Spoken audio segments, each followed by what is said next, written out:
Welcome back to another episode of the Watch Monkey, and today we're going to have a little bit of fun with a brand that I've just kind of gotten into in the last couple months, and it's Vostok.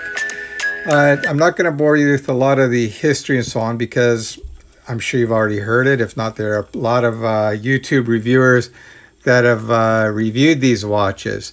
Now, just know that it's a Russian company, and I can say that bang for buck, you're not going to beat these watches. They can be had readily at about $100, and that's not a mistake. That's really $100. And what you get for $100 is a watch with a lot of brand history. The Vostok's been around since 1967, and they started making the watches for the military. And they got a lot of their own very unique and kind of quirky design features, but they work very well. These watches are known to be very tough, not super highly accurate, but accurate enough for me anyways. They're easy to work on, and yeah, where else are you going to get a watch for that kind of money that's automatic or hand wind with that much brand history? With in-house movements. These watches are completely made in Russia. They were designed in Russia, and they've changed very little over the years. These are my newest two. That's why I have these up here. Now I'm just going to show you a Komandirskie, the very first one that I got. And this one I bought used, and I picked it up for like $40. And it's about 20 years old. And you can see the design hasn't changed much. It's kind of, the case is kind of grown a little bit on this one here, but in all, in almost any aspect, the watch is unchanged. It's the same movement and so on, and same with the little quirks. I'm just going to show you some of the things that you need to know about these. All right, so let's go with this, and they're all going to have the same sort of features. One of the things that you're going to know, learn quickly, is that the bezel does rotate, but there's no clicking, and it's bi-directional, so it means you can turn both directions. And it's just basically friction that's created by a wire system that's in between the bezel and the case. And yeah, I don't think that's the best design for a bezel, because if you are using it for scuba diving, you really don't want that bezel to be able to move around like that. So that's one of the things I don't really care for too much. It'd be nice if it was clicking or locking or something, but it doesn't do that. Another interesting thing is that you see the crown here, and most of you may already know this, is that it's a screw down crown, of course, but it wobbles when you have it completely unscrewed. Now, this is kind of a weird feature, you would think, but it's actually kind of a stroke of genius. And the reason why I'm saying that is that if something bumps this, it's not going to damage the mechanics of the watch inside. So that was by design. And this one here is a hand wind movement too. So to wind it, you just pull the crown out, and then you kind of pull out a little bit as you wind. And I don't know if you guys can hear that. I'm going to just bring the watch a little bit closer. Probably not. My clock in the background is ticking kind of loud. But it actually winds very smoothly. And of course, you'll know you're getting close to the end because it tightens up. And then I just kind of hold it lightly. And when it starts to slip through my fingers, then I know it's fully wound. And to change the date now, here's another interesting feature on it.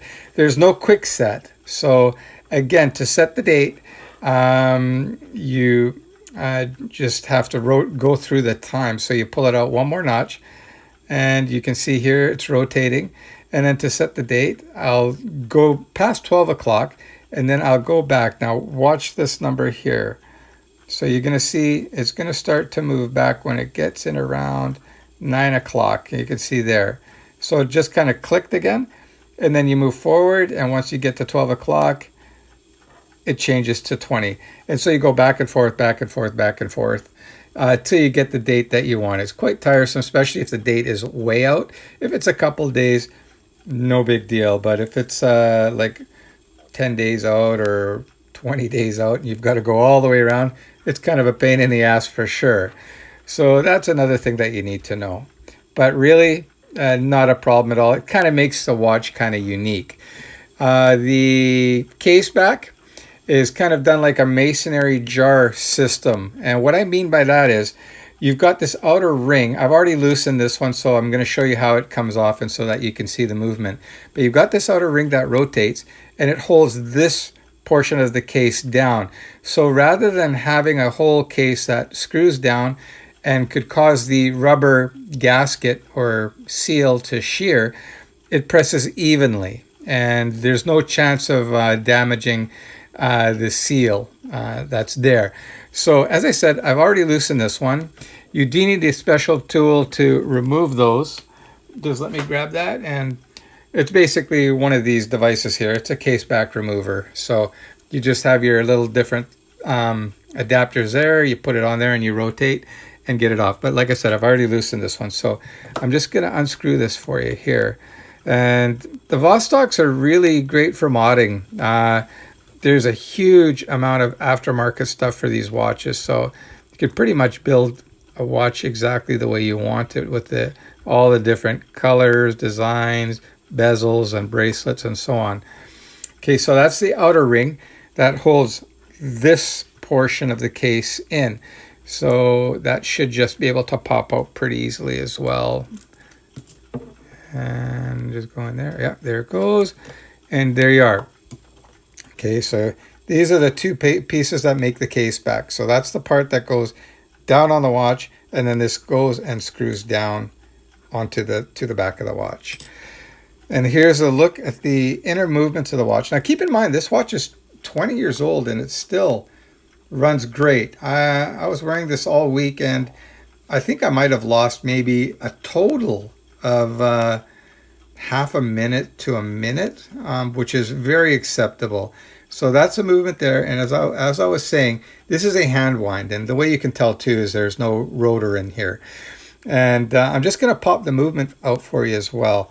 So to do that, you've got to undo the crown like that. And then you're going to pull out. And before you pull out all the way, you're going to have to press this little plunger here, which is right there. So you just kind of push that in, and you're going to pull the crown out.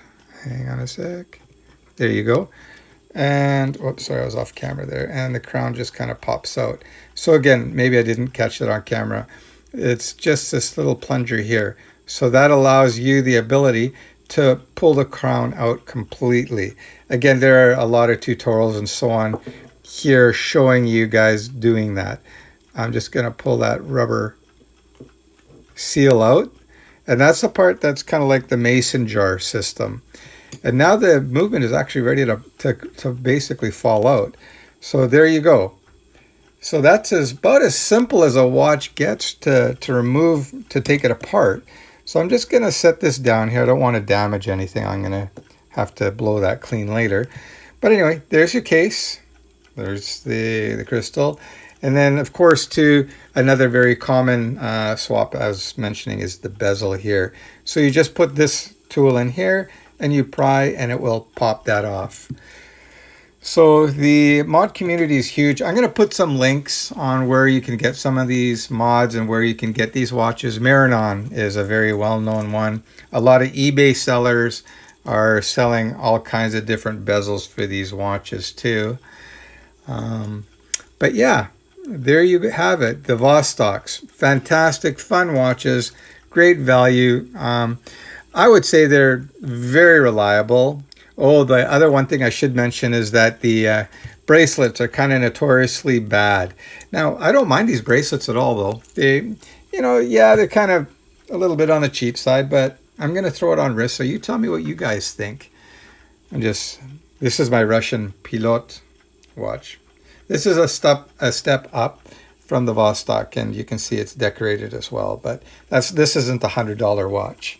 So I'm just going to lay that down, and I'll put this blue guy on, and you can tell me what you think in a sec.